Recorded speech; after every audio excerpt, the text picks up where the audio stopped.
Chaibasa court से राहुल गांधी के खिलाफ गैर जमानती वारंट जारी, 26 जून को कोर्ट में हाजिर होने का निर्देश। कांग्रेस सांसद राहुल गांधी पर भाजपा के खिलाफ गलत बयान देने का है आरोप। भाजपा नेता प्रताप कुमार कटियार ने 9 जुलाई 2018 को किया था परिवाद दायर। चाईबासा कोर्ट ने कांग्रेस सांसद राहुल गांधी के खिलाफ गैर जमानती वारंट निर्गत किया है। यह मामला 28/3/2018 का ऑल इंडिया कांग्रेस कमेटी का एक अधिवेशन दिल्ली में हुई थी, जिसमें सांसद राहुल गांधी जी के द्वारा भारतीय जनता पार्टी के खिलाफ अपमानजनक बातें कही गई थी, जिसमें उन्होंने कहा भी था कि भाजपा की सरकार में कोई भी हत्यारा अध्यक्ष बन सकता है, चोरों का गिरोह है, इस तरह का बहुत सारा उन्होंने अपशब्द का प्रयोग किया था, जिसको लेकर के हमारे चाईबासा शहर के प्रदेश उपाध्यक्ष उस समय थे प्रताप कुमार जी, उन्होंने इस चीज़ को यूट्यूब में और न्यूज़ चैनलों में देखा और उसके बाद उन्होंने आकर मुझसे संपर्क किया और उन्होंने कहा कि इस तरह के बातें जो है राहुल गांधी जी के द्वारा कही गई है, जिसको मेरे मान सम्मान को ठेस पहुंचा है, हमारे कमेटी को, हमारे भाजपा सरकार को, उसके खिलाफ हमें अवमानना का केस दाखिल करना है। उन्होंने यहाँ पर अवमानना का केस दाखिल किया। उसके बाद यहाँ पर संज्ञान लिया गया। संज्ञान लेने के बाद उनके विरुद्ध सम्मन इशू किया गया। सम्मन प्राप्त होने के बावजूद भी राहुल गांधी जी न्यायालय में उपस्थित नहीं हुए। तब उनके विरुद्ध जमानती वारंट निर्गत किया गया। उसके बावजूद भी वो न्यायालय में हाजिर नहीं हुए। वर्ष 2024 में उनके विरुद्ध गैर जमानती वारंट इशू किया गया, जिसके खिलाफ में उन्होंने झारखंड हाई कोर्ट में एक आवेदन दाखिल किया। उसके बाद न्यायालय में आकर के उन्होंने 205 CRPC के तहत एक आवेदन दाखिल किया गया कि उन्हें सशरीर उपस्थित होने से वंचित किया जाए बोल के, जिसको लेकर के यहाँ बहस किया गया। बहस होने पर उनका 205 CRPC का जो आवेदन था वो खारिज हुआ।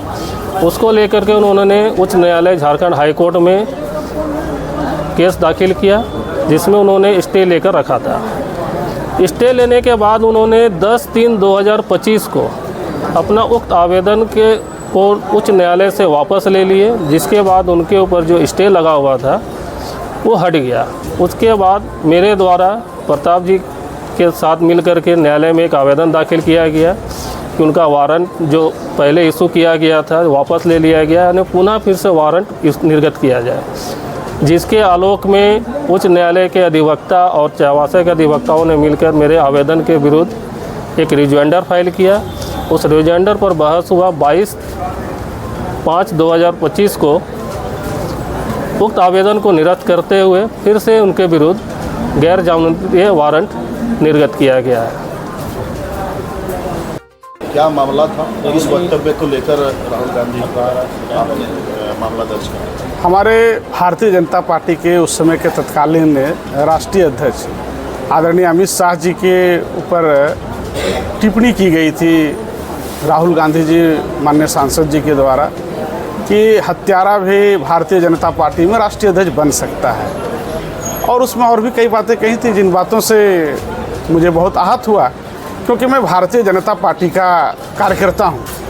कार्यकर्ता होने के नाते मेरे मन में लगा कि भाई ऐसे पार्टी में हम जुड़े हैं क्या कि जिस पार्टी में इस तरह के बयान हमारे राष्ट्रीय अध्यक्ष पर दिया जा रहा है।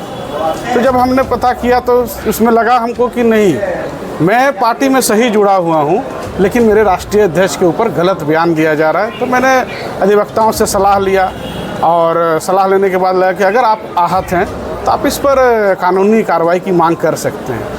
उसके कुछ दिनों के बाद फिर मुझे कई लोगों ने और भी कहा, हमारे संपर्कित लोग, हमारे शुभचिंतक लोगों ने कहा कि आप कैसे पार्टी में जुड़े हैं जिसमें राष्ट्रीय अध्यक्ष आपका हत्यारा है। मुझे और तकलीफ़ हुआ कि मेरे पार्टी में सही में ऐसा कुछ है क्या। तो ये जो बार बार, एक बार नहीं, 2 बार नहीं, 3 बार मेरे निजी कार्यालय पर भी जब लोग आते थे तो कई बार इस विषय पर डिस्कशन हुआ।